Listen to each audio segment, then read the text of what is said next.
again, beautiful winter's day. Got a project on today.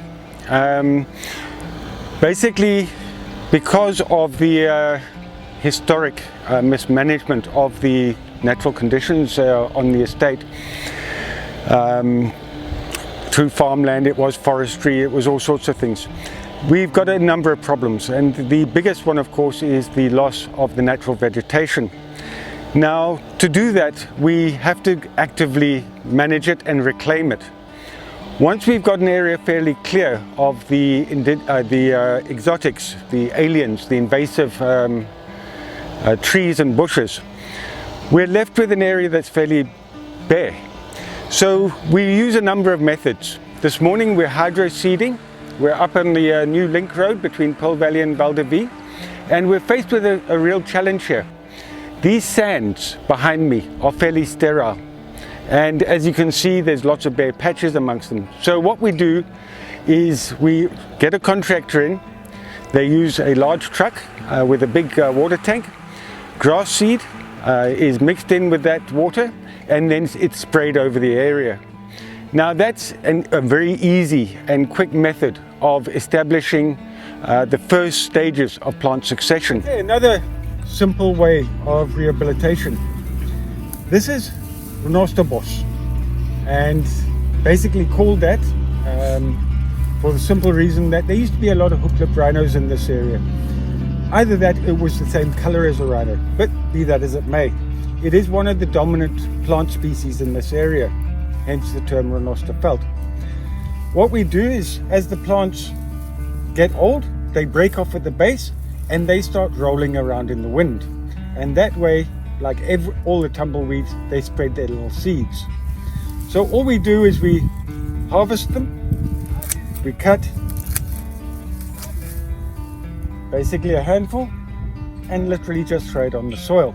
That way the wind will push it around and the seed will spread naturally.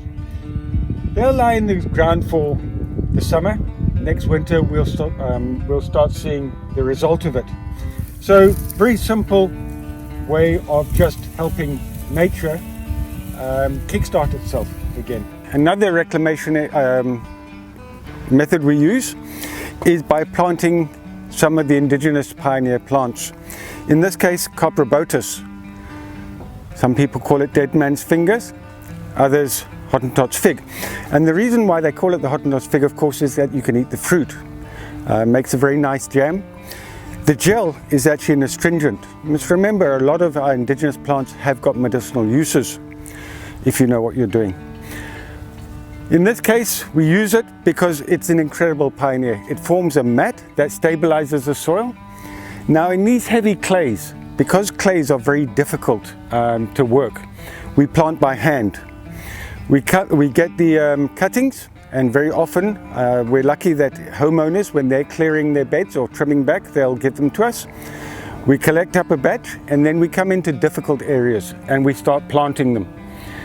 The guys behind me are planting the edge of the biocorridor here. As the plant grows, it creates again a trap for seeds. The humus from the dead leaves goes into the soil, breaks up the clay, gives an area for other plants to regenerate. Now we're very careful when we do it. You'll notice behind me a lot of the indigenous stuff is slowly coming back, but we're just going to speed up the process and make the area look a little bit neater. A lot of people will be wondering, why bother? Why bother doing all this? Well, very, very good reason. If you have a close look in the biocorridor at this time of the year, there's all sorts of these amazing plants coming up. Wild tulips, wild gladioli, all sorts of geophytic bulbs. And it gets from here on into spring. There are so many species to find out here. And of course, it's our heritage. We do it for our children. I will probably never see this area properly return to what it is, but it doesn't matter. My children, your children, our children will all enjoy it. If you enjoyed the video, please drop us a like. If you really enjoyed the series, please subscribe or leave a comment. We're always open to discussion or questions.